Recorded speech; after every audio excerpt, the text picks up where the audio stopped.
Pendant 15 ans, Daniel Floquet a fabriqué des avirons en bois, en produisant jusqu'à 1000 par an. En novembre 2003, il a accepté de recevoir pendant quelques jours une équipe de Sequana pour lui montrer ses techniques de fabrication. Tout commence par l'approvisionnement du bois, en l'occurrence de l'épicéa. Épicéa qualité? Échelle. C'est-à-dire droite file Et sans le fil. temps, on fabriquait encore des échelles. Avant la pas chez la paire. Avant qu'on voit une maladie. Et alors donc, il vous livre donc cet épicéa en plateau, je suppose? Oui, en planche. Alors, Planche, on recherche du 27 ou du 40. C'est ce qui est pratique. Tout le milieu est inutilisable. Il y a une grosse fente là-bas, un bord là-bas. La démonstration se fait sur un plateau de Alors, cédre. on va attaquer ici. Et puis, alors là, on laisse un petit peu de flash. D'accord.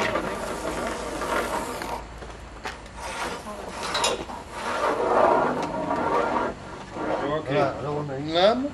Et puis là, vous continuez jusque là où Là où on peut s'y mettre. Et après ça, on débite. il y en a une jolie là, on la prend aussi. Bien sûr. Et puis après, vous débitez. Les deux parties du manche sont débitées. Le dos s'obtient en refendant dans l'épaisseur. 35 et 15, 16.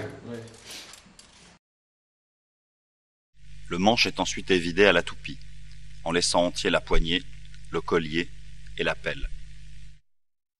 C'était par dizaines de kilos qu'on employait la colle. Alors avec la résorcine, c'était vraiment trop cher.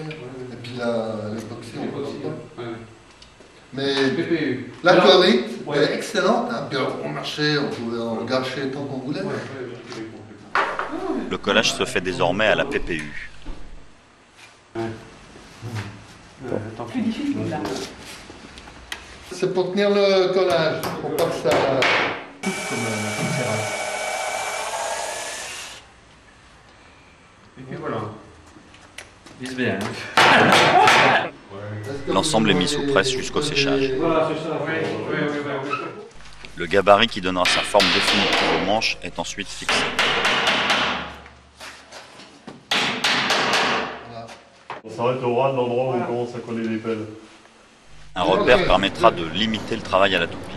J'avais un copain, moi, qui a tout. C'est d'une élégance pour filmer.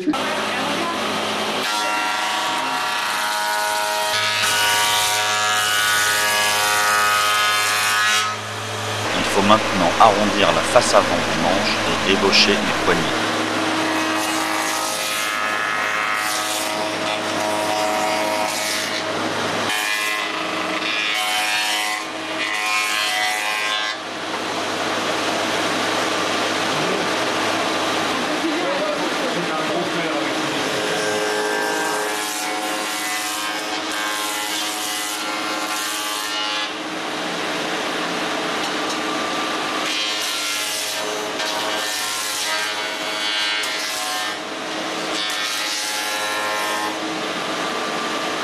On enlève la colle.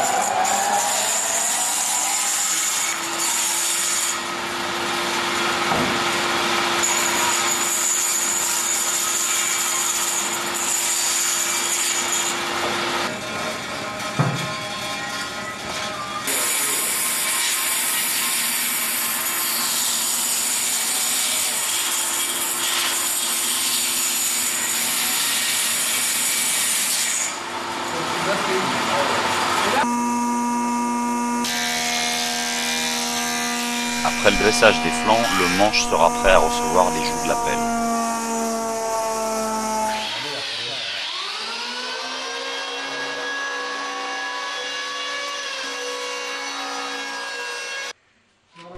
Ici encore, le collage se fait à la PPU. Le serrage doit être modéré. Le gabarit de centrage permet de retrouver l'axe nécessaire au tracé de la pelle. C'est pas bon le tracé qu'on avait fait, pourquoi?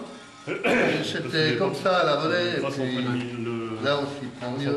D'accord. Le dos peut maintenant être dégauchi.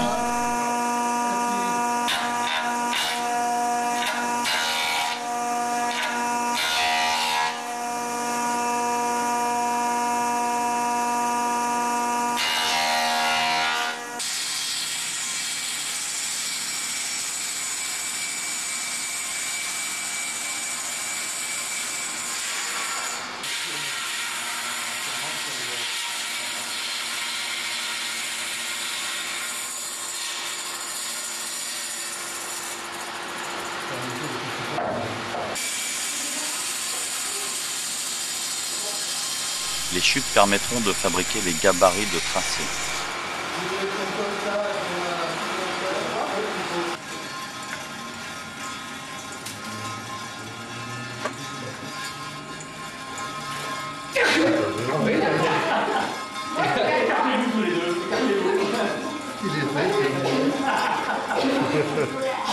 Il faut dégrossir le creux de la pelle en 3 passes.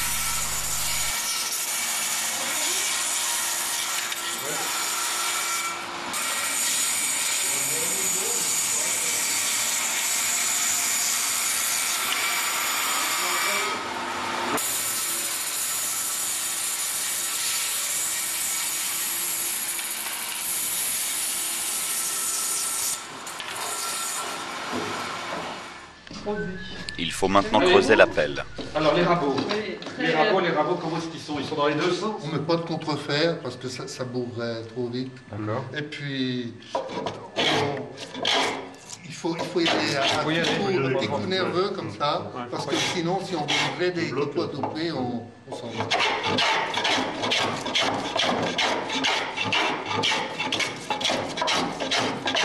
Alors au début, quand on amorce, on se fout des éclats, hein, on colle.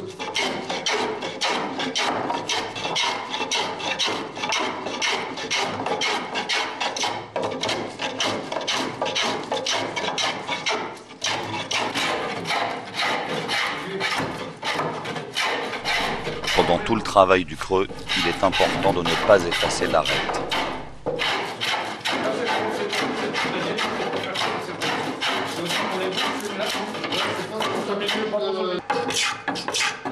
Là pour l'arête, ça va bien. Ici, on va dresser.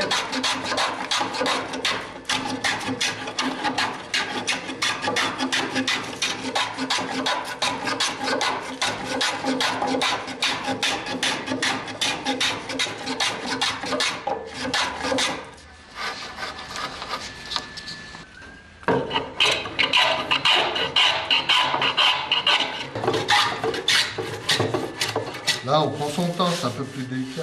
Tu as besoin de choper 10 minutes de transport en 2 heures. Voilà, il faut qu'on vienne assez loin parce qu'elle va venir sur... Elle va venir juste ici.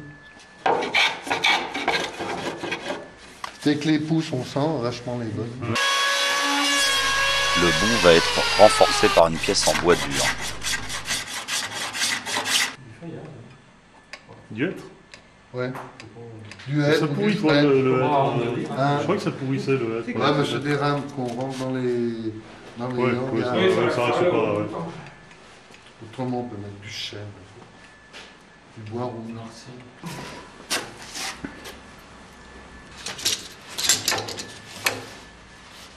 Faut être fait, c'est pour un délice. Et alors celle-là, demain je la fleure. Quoi.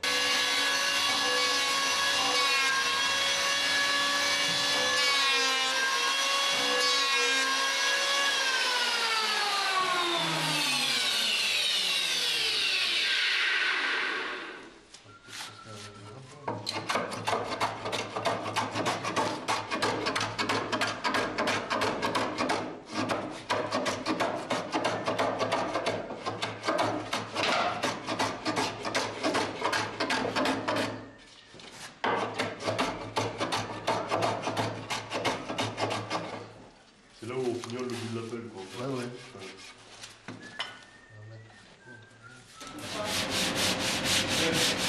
L'intérieur de la pelle va maintenant être fini avec le plus grand soin, car c'est le bord de cette face qui servira de référence pour tailler le bout.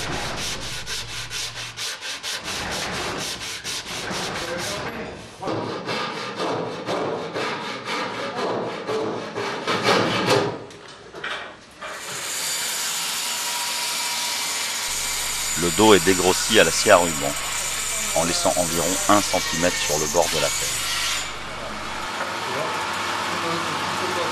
Là, je regarde parce que comment c'est monté.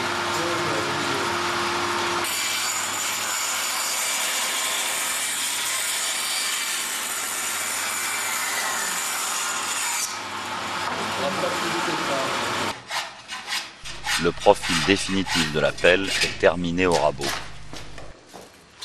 Rien de beau là, Yann.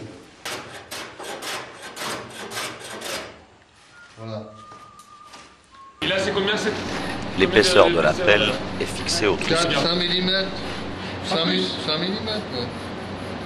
Plus c'est fin, plus on peut faire fin, plus c'est joli.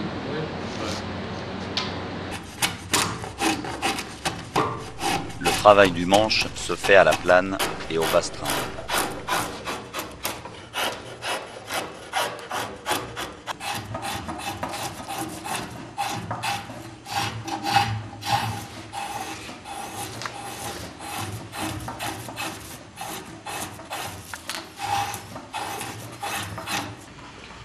Le coude de Trusquin est renforcé au crayon noir.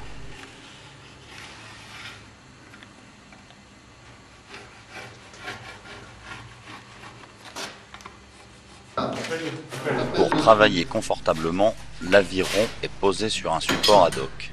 Au plan là-bas. Sur le bout là.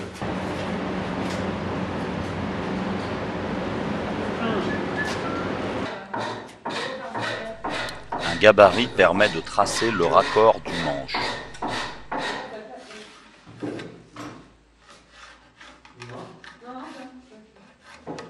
Juste pour pas...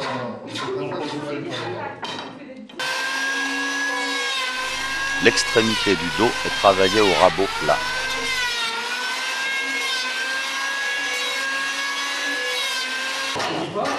Tandis que le reste se travaille au rabot court.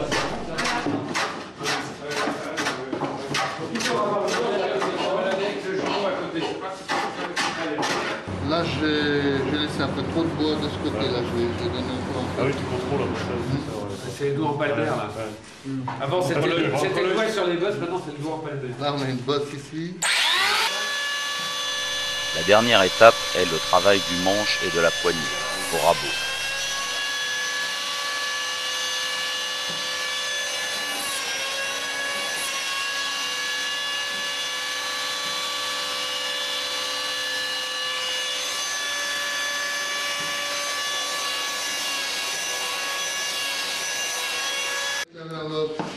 On casse un peu l'arrondi qu'on a fait à tout petit, parce que sur le haut de la rame, c'est un peu plus anguleux. Un peu plus près. Pour prolonger l'arête là, sur le manche.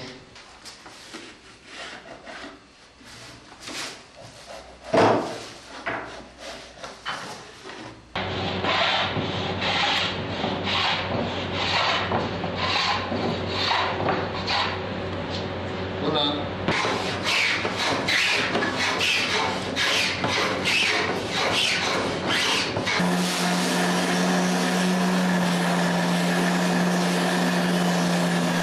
Il ne restera plus qu'à poncer finement l'ensemble, vernir et poser les colliers pour terminer cet aviron.